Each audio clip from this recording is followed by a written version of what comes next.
Hello students, given problem NEET 1995 में पूछा गया सवाल है। क्वेश्चन कुछ इस तरह से है, the position vector of a particle is r equals to a cos omega t I cap plus a sin omega t j cap. The velocity of the particle is, option number A given है parallel to the position vector, option B perpendicular to the position vector, option C directed towards the origin and option D is given as directed away from the origin। तो ये given problem 1995 NEET examination में ये पूछा गया सवाल है। तो सबसे पहले पोजीशन वेक्टर को हम लोग लिख लेते हैं वेक्टर R। इसको हम लोग पोजीशन वेक्टर समझ रहे हैं, जैसा क्वेश्चन में दिया गया है, equals to a cos omega t, equals to a cos omega T, ये आई कैप है, plus A sine omega T J cap.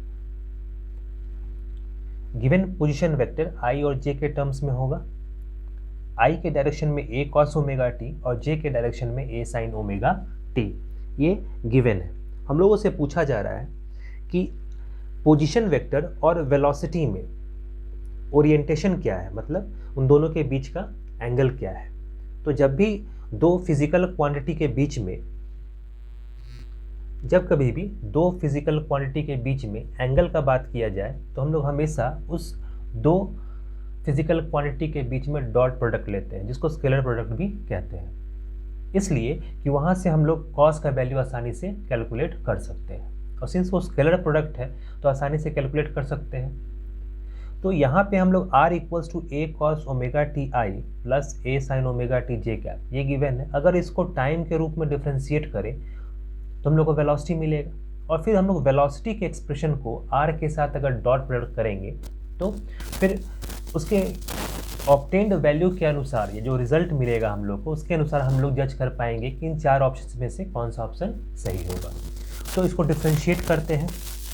Differentiate करने पे dr बाई dt, ये क्या होगा, velocity vector equals to a cos omega T का differential कैसे लिखेंगे हम लोग, a कांस्टेंट है बाहर होगा, cos ओमेगा टी का डिफरेंशियल कितना होता है, minus sign omega T, minus sign omega T, और अगेन ओमेगा टी का डिफरेंशियल क्या होगा, ओमेगा, ऐसा होगा ये I cap plus A sine omega T, इसको ऐसे डिफ्रेंशिएट करेंगे, ए साइन ओमेगा टी का डिफ्रेंशिएशन हो जाएगा कॉस ओमेगा टी, और साथ ही साथ ओमेगा टी का डिफ्रेंशिएशन हो जाएगा ओमेगा जे कैप। ठीक है, ये चेन रूल के हिसाब से हम लोग इस तरह से डिफ्रेंशिएट कर सकते हैं। इस ओमेगा को इसके साथ नहीं समझना है, ये कांस्टेंट के रूप में बाहर है, यानी हम लोग इस तरह से इसको लिख सकते हैं minus A omega sine omega T I cap plus A omega cos omega T J cap. तो वेलोसिटी का फाइनल एक्सप्रेशन जो हम लोग को मिलता है वो है minus A omega sine omega T I cap plus A omega cos omega T J cap. तो वेलोसिटी कितना हो गया, minus A omega sine omega T I cap plus A omega cos omega T J cap. अब इन दो के बीच में angle क्या होगा, इसके लिए हम लोग डॉट प्रोडक्ट लेते हैं आर और वी का। आर और वी का डॉट प्रोडक्ट लेने के बाद फिर हम लोग डिसाइड कर पाएंगे।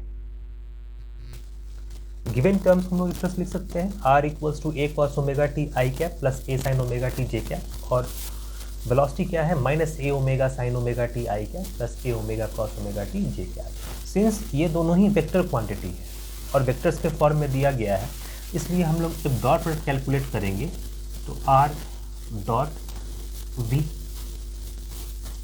डॉट प्रोडक्ट इस तरह से लिखते हैं R dot V, V dot R भी कर सकते हैं, कोई फर्क नहीं पड़ता है। तो सिंस ये वेक्टर क्वांटिटी है और वेक्टर के रूप में ही दिया गया है तो डायरेक्टली कैलकुलेट कर सकते हैं। आई को आई के साथ मल्टीप्लाई करेंगे और जे को जे के साथ मल्टीप्लाई करेंगे, तो A cos omega T multiplied by minus A omega sine omega T क्या हो जाएगा, minus of A square omega sine omega T cos omega T, sine omega T cos omega T.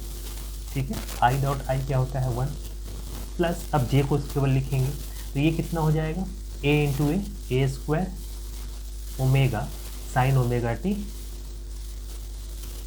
Cos omega, और J dot J क्या होगा 1। यहाँ पे दोनों ही terms equal और अपोजिट है तो दोनों कैंसिल आउट हो जाएगा। तो आर डॉट वी का वैल्यू क्या मिला 0। तो जब आर डॉट वी 0 है इसका मतलब क्या हुआ कि R V cos theta equals to 0। R तो कांस्टेंट वैल्यू नहीं है, वी भी कांस्टेंट वैल्यू नहीं है, इसका मतलब है यहाँ पे जो एंगल है ये कॉस 90 रहा होगा तब जाके ये 0 रिजल्ट करेगा। इसका मतलब है कि पोजीशन वेक्टर में और वेलोसिटी वेक्टर में दोनों के बीच में एंगल कितना बन रहा है 90 डिग्री।